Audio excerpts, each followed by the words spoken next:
harus tahu bahwa di KPK dari pimpinan sampai pegawai paling bawah itu semua manusia. Ya. Tidak ada malaikat. Karena manusia pasti salah. Karena itu maka di KPK begitu diketahui ada kesalahan diproses, maka diproses. Saya 8 tahun di KPK menjadi 2 kali ketua komite etik dan 1 kali anggota komite etik. Dan kemudian ada 10 pelanggaran kode etik oleh pegawai. Dari 10 itu 6 saya ketua, 4 anggota. Dari 10 itu 4 saya pecat. Kemudian 2 pejabat itu pecat dari jabatannya, mutas jadi anggota biasa. Oke. Dan lain seperti itu. Tapi kemudian akhirnya oligarki itu merasa, wah KPK ini berbahaya. Jadi DPR itu menganggap ini kita lahirkan anak macan. Kan yang lahirkan kan DPR kan? Ya. Wah ini anak macan bisa berbahaya. Kan akhirnya kan ketua DPR juga ditangkap, sekian anggota DPR ditangkap. Koruptor itu punya 3 kekuatan. Pertama, punya duit. Ya. Kedua, punya geng.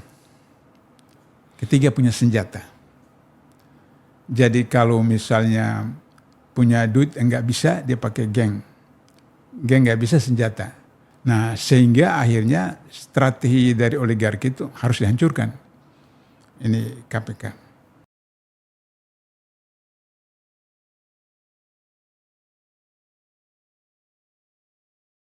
Harus tahu bahwa di KPK dari pimpinan sampai pegawai paling bawah itu semua manusia. Ya. Tidak ada malaikat. Karena manusia pasti salah. Karena itu maka di KPK begitu diketahui ada kesalahan diproses, maka diproses.